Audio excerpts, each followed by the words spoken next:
Good morning, I am Tracy Spence with your newscast. This newscast is brought to you courtesy of BioLife Energy Systems. Come join, believe in. Call them at 800-875-5433.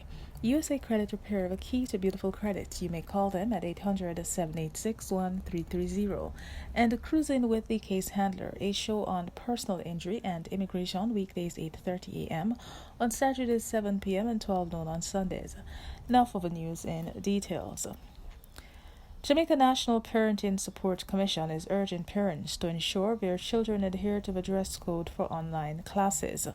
The Commission, which is an agency of the Ministry of Education, is also advising parents to dress appropriately while they supervise their children during online lessons.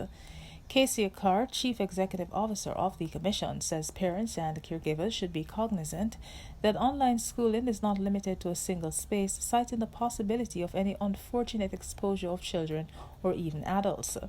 She said some schools had stipulated that students wear their regular uniforms while engaged in online classes, while other schools had come to some consensus with parents as to what is appropriate for children to wear during these online engagements. Jamaica's public defender, Arlene Harrison Henry, says she would not support indiscriminate early release of prisoners because of an increase in COVID-19 cases at correctional facilities. Staff and inmates at 7 of the 11 facilities have tested positive for COVID-19 across the island. There have been calls for the early release of prisoners close to the end of their sentences or those considered low risk. The public defender wants an early release of prisoner to be done on a case-by-case basis only after an assessment of each case.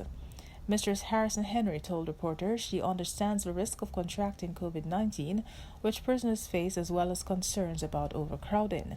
She pointed that under the Bail Act, each time a detainee is brought to court, a new application for bail can be made.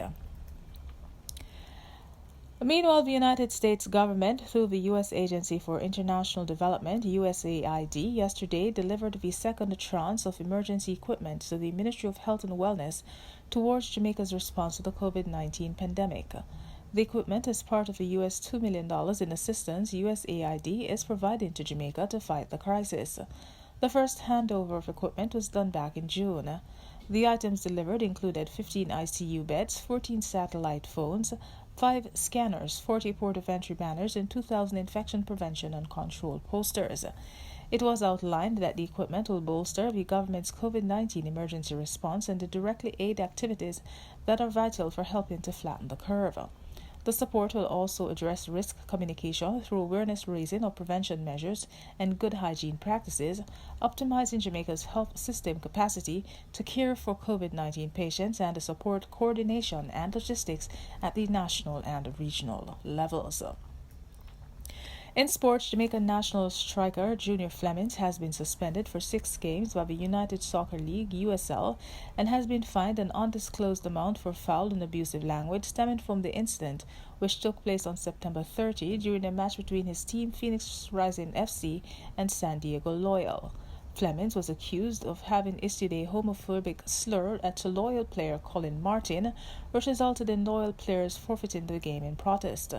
According to a statement released by Phoenix Rising FC yesterday, Flemings will continue to be on administrative leave for the remainder of his deal, which expires at the end of November. This means that Flemings will miss the entirety of the Phoenix's Rising playoff campaign, which is set to begin this weekend. And that is it for the news. This newscast came to you courtesy of BioLife Energy Systems. Come join the living. Call them at 800-875-5433. USA Credit Repair, the key to beautiful credit. You may call them at 800-786-1330. And Cruising with the Case Handler, a show on personal injury and immigration, weekdays 8:30 a.m., on Saturdays 7 p.m. and 12 noon on Sundays. On behalf of the news and the production team, I am Tracy Spence. To have a good morning.